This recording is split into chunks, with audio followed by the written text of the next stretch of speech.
In the news tonight, the central bank governor reports economic growth of 4.4% for the first 9 months of the year.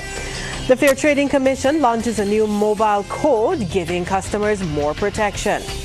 Growing support for front-of-package warning labels. And in sports, Bajan Shooters fall short of the target on day 7 of the Pan Am Games. Broadcasting from our studios in the Pine St. Michael, this is CBC NewsNight, starting now.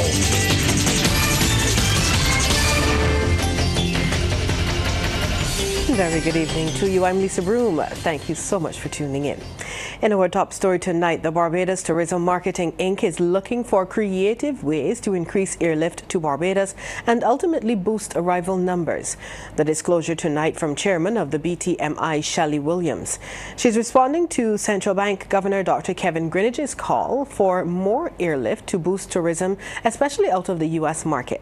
Mrs. Williams told the CBC News job number 1 is to ramp up airlift.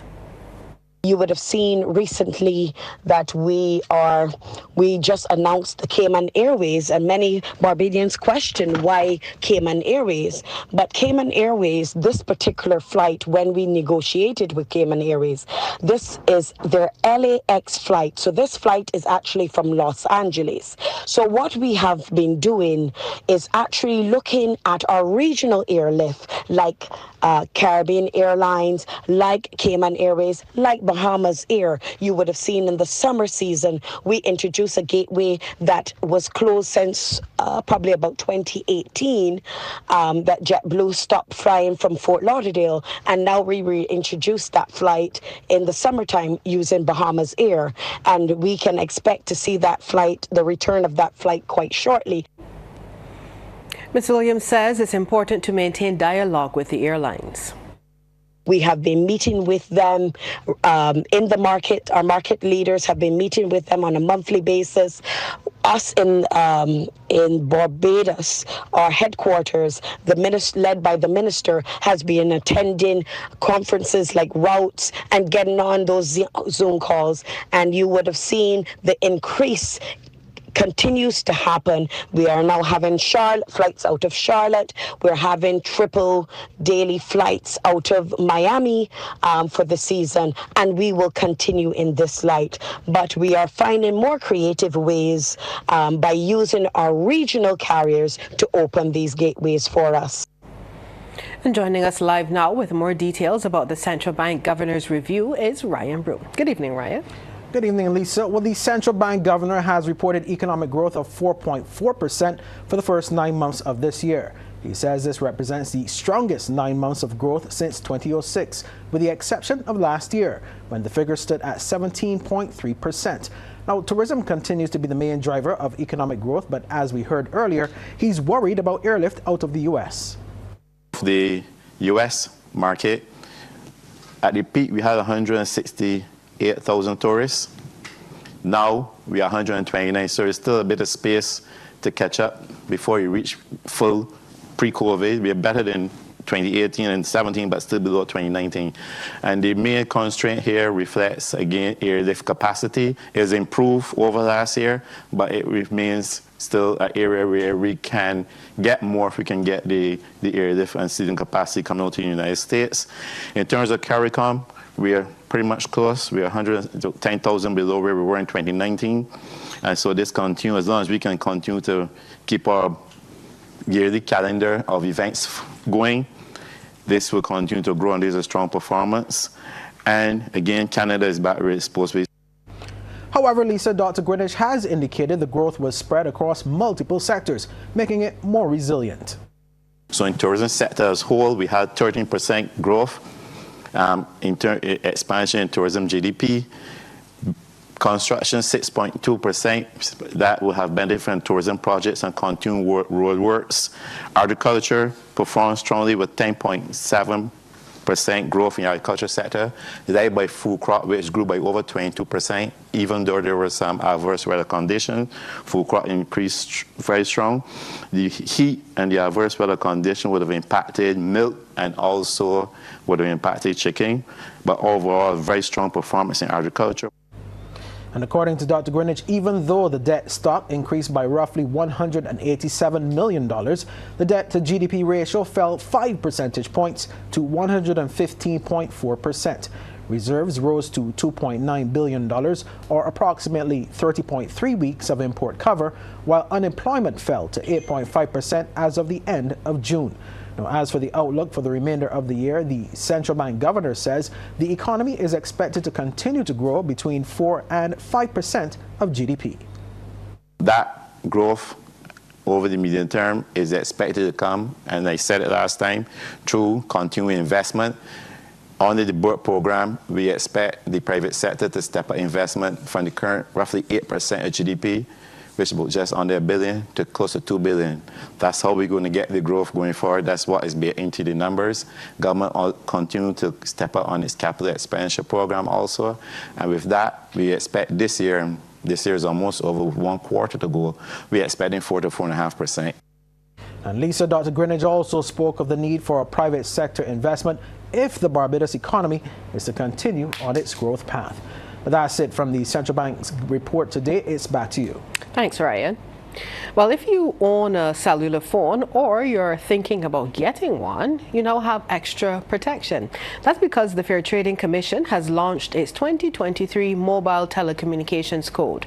Rianne Phillips has those details.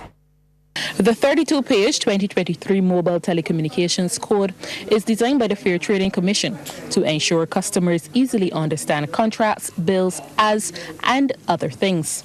The next main aspect of clear communication is having information in writing. So this is the major change, and this is where you will see the inception of the summary of important information that the chair would have mentioned. So that is the one-page synopsis, which will allow consumers to have a real snapshot of what is included in their plan. So the information is supposed to be standardized. So whether you go to one provider or the other, the SII, as we call it at the FTC, should look the exact same.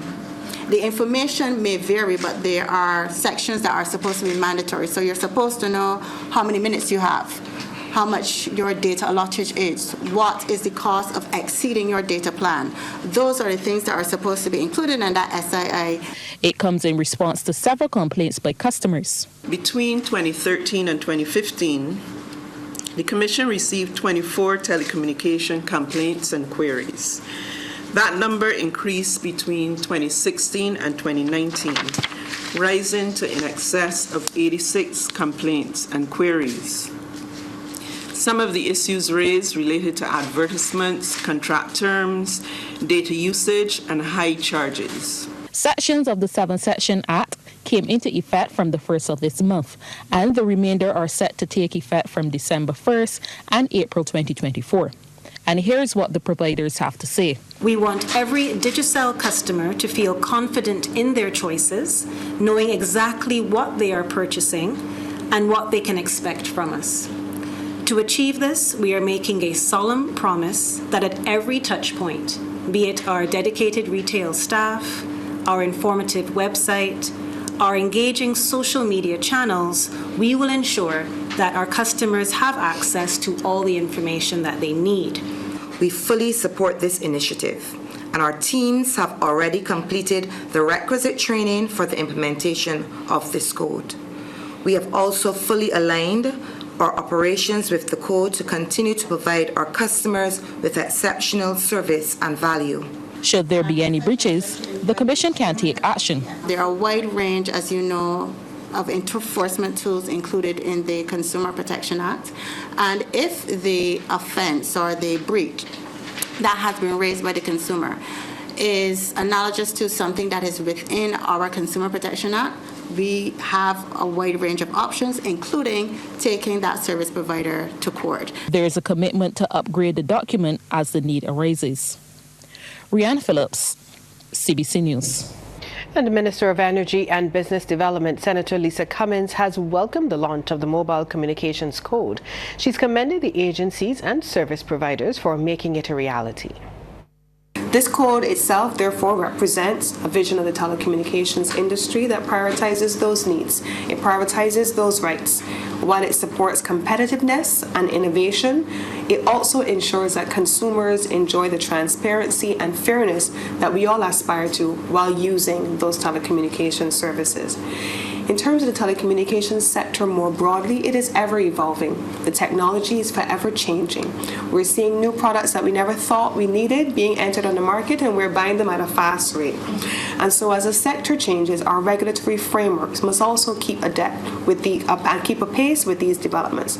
And so while our work here today is important, it does not and it cannot end here. In other FTC news, we're being told there is no set date for the delivery of the verdict on the Barbados Light and Power Company's Clean Energy Transition Rider application. That's the word from Chief Executive Officer of the FTC, Dr. Marcia Adderley Ikeshi. We are in the process of reviewing the application to look at whether everything that is required for the application has been provided. Once that is done, we will have to undertake the necessary process of assessment. It should be a much shorter process than a conventional application program because the general tenets of the CTR has already been determined. Once that is done, there's a level of consultation that has to take place. We recognize the importance of the particular request, and therefore the expectation is that we will seek to expedite as much as possible. To give you a definitive time frame, I'm unable to give you that at this point. We are also in the process of reviewing the motion to review and taking those things into consideration. That is something that is on the front burner for us at this time. Coming up on Newsnight, a wanted man now in police custody. A St. Michael man wanted in connection with serious criminal matters is now in custody. A bulletin was issued for Dario Theo Mitchell of Chelston Gardens, Culloden Road, St. Michael on Monday this week. Police say on Tuesday he presented himself to the Criminal Investigations Department at the Hastings Worthing Police Station, accompanied by an attorney at law. He is currently assisting police with their investigations. More Barbadians are supporting efforts to implement front-of-package warning labels. It's felt this, along with educating youth at primary and secondary level about healthy eating, will go a long way to reduce the incidence of chronic non-communicable diseases. Now, to strengthen the message, officials of the Barbados Childhood Obesity Prevention Coalition, in partnership with the Heart and Stroke Foundation of Barbados, have launched a mass media campaign, The Right to Information, Give Us Warning Labels. We'll hear more from Ron Brathwaite. The launch was a call to action that government could not afford to ignore. Government spends a significant amount on chronic and non-communicable diseases. At least 3% of its annual GDP, NCD-related spending is costing Barbados as much as $825 million Barbados dollars per year. Change is needed now. Health Minister Senator Dr. Jerome Walcott, who toured several information booths on display, stressed that high consumption of salt resulted in more than 400 heart attacks recorded in Barbados in 2021, which was equivalent to more than one heart attack a day. He added that following the seriousness of the situation, an overwhelming 75% of Barbadians were now in favor of the government adopting the initiative of front-of-packaging warning labeling. Research done by UE in conjunction with PACO has revealed that easily understood front-of-package warning label could potentially reduce NCD-related deaths in Barbados by as much as 16%, which can translate into tremendous reductions in pain and suffering and result in cost savings as it relates to the treatment of NCDs. President of the Healthy Caribbean Coalition, Sir Trevor Hassel, stressed that the continued use of ultra-processed foods remain one of the biggest challenges. NCDs have replaced infectious diseases as the dominant cause of ill health, sickness, and death here in Barbados. An important contributing factor to the obesity and NCD epidemic is the consumption of an unhealthy diet, one high in added sugar, salt, and fats. Officials say this campaign, a preventable risk integrated model, which focuses on front of package labeling, is the first of its kind in the Caribbean and would also be conducted in other islands. Ron Brathwaite, CBC News. Well, this story just in. Police are investigating an accident which has left a man hospitalized. CBC understands he suffered injuries in the collision between his motorcycle and a van at the junction of White Park Road and Passage Road just after 4 this afternoon. Reports are that his helmet was badly damaged in the incident. Diagnostic assessments, single-sex classrooms and more male teachers at primary schools are among suggestions being made for education reform in Barbados. Those ideas were presented by veteran educator John Goddard as he delivered the 27th John Cumberbatch Memorial Lecture. Time and special skills must be employed to reach the boys where they are and to pay attention to their levels of maturation. This may be a controversial suggestion I make now. Primary schools should be reorganized to have classes and boys and girls taught separately. In this way, boys can be given the attention they need to develop at their own pace. No effort should be spared in recruiting and maintaining additional male teachers who can serve as role models for our male students. While he agrees with the calls for the common entrance to go, Mr. Goddard has shared a plan for how the new secondary system could be designed. My preference is for government to convert probably 3 of the present schools which have experience and success in preparing students for A-level and K to sixth form colleges. Specializing in the humanities, science and technology, arts, including visual, dance and theatre, social sciences, home ecology, entrepreneurship, tourism, electrical and mechanical engineering, and sports, among others. All other schools would take students from within their catchment area. In this connection, I support the establishment of 2 additional secondary schools, but not in St. Michael to create more traffic congestion. A significant step is being taken in education with the launch of the Barbados Network of Chemistry Teachers.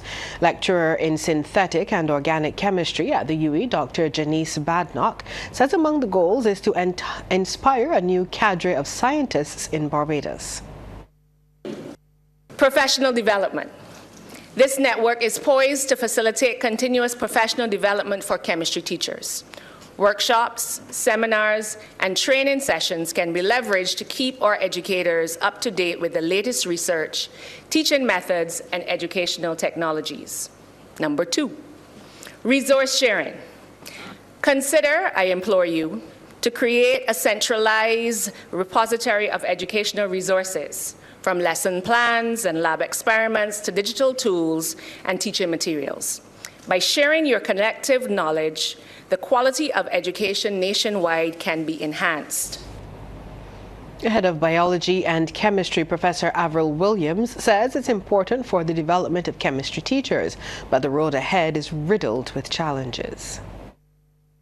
Chemistry is a fundamental science that is essential for understanding the world around us. Being one of the STEM subjects, it is a critical area for developing countries as it plays a vital role in economic growth and sustainable development.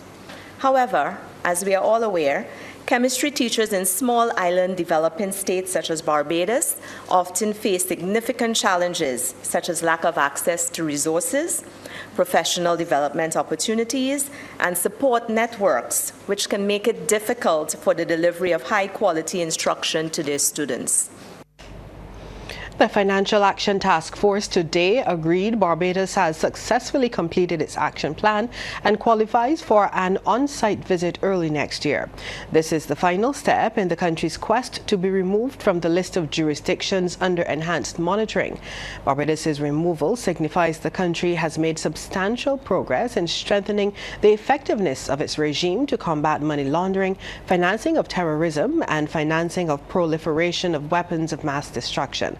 Barbados was represented at the plenary by Attorney General Dale Marshall and Cheryl Greenidge, who's Director of Bank Supervision Department of the Central Bank of Barbados.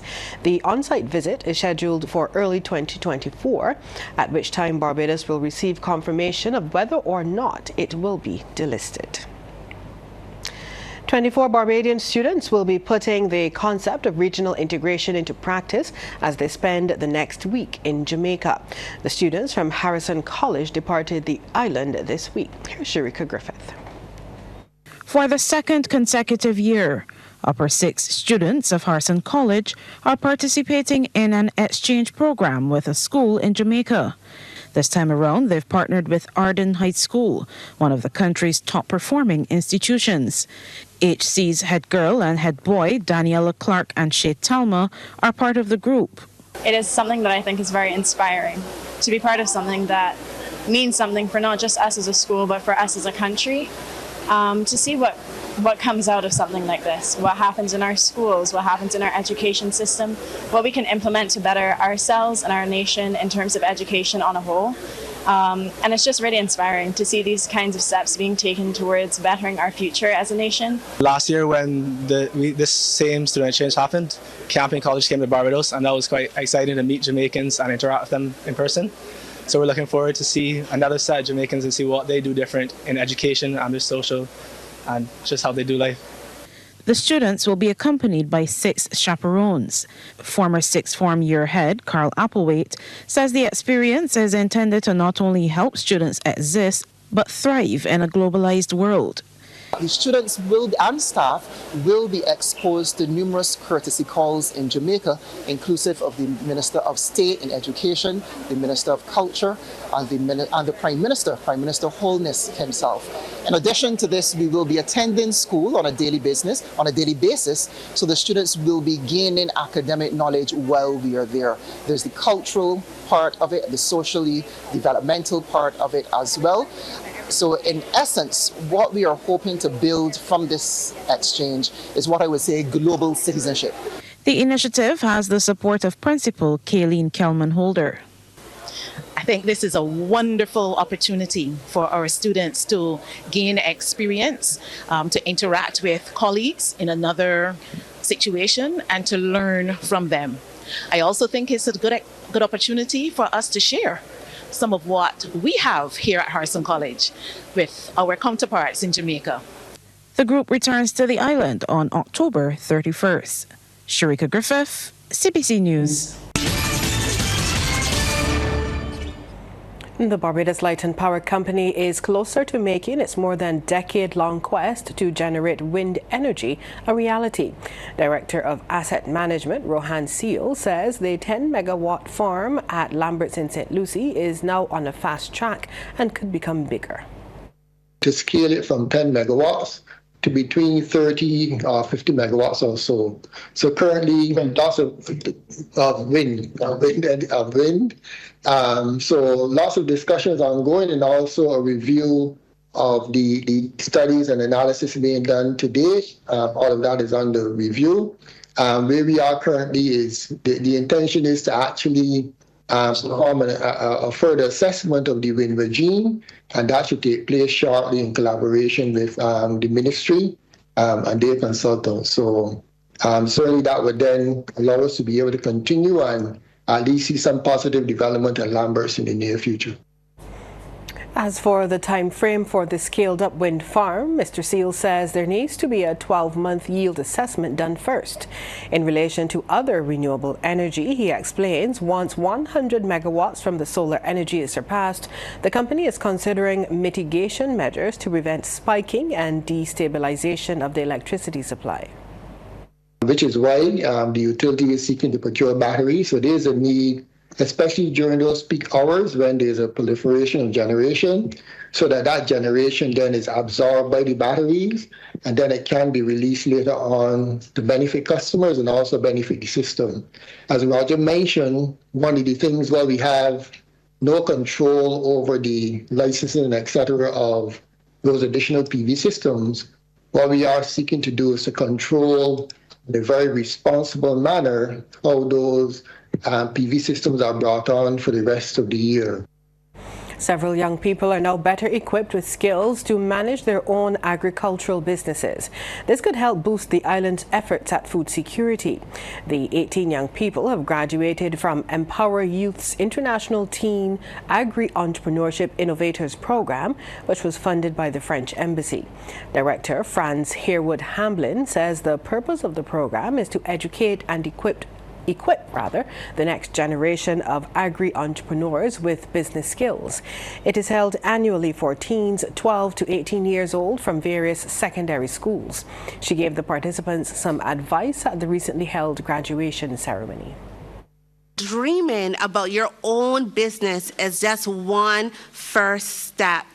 All that planning that you would have done, all that hard work, is just a step into your future. But put your best foot forward every step of the way. One day you'll be grateful for this solid foundation, the things that you've learned, this foundation that you've laid in this course. And if there's one thing I want to leave you is dream big. Don't be afraid to start small, but most of all, start. Let's head back over to the sports studio for the second half in sports. Mark. Thank you very much. There will be new champions in the CG United Super 50 Cup as Jamaica Scorpions needed to win their two remaining preliminary games, including today's against combined campuses and colleges, but the CCC sent the defending champs crashing to a massive 121-run defeat at the Frank Worrell Memorial Ground in Trinidad and Tobago. Scores in the match reduced to 48 overs aside due to rain. The CCC's 320-7, the Scorpions 198 in 32.4. Now, Captain Rashada Williams produced a match-winning half-century as the West Indies Women A team beat hosts Pakistan Women A by 3 wickets with a ball to spare to level their 3-match 50-over series today. Set 189 for victory, the visitors overhauled their target thanks to Williams, who top scored with 71 off 94 deliveries. So the series is now level at 1-1, with the third and final match to be played at the Gaddafi Stadium on Sunday. Now on the basketball, the Lodge School defeated Christchurch Foundation by 21 points when the National Sports Council's Schools Under-19 tournament continued at Messiah Street. CBC's Anmar Goodrich-Boyce reports. The Lodge School in blue up against Christchurch Foundation.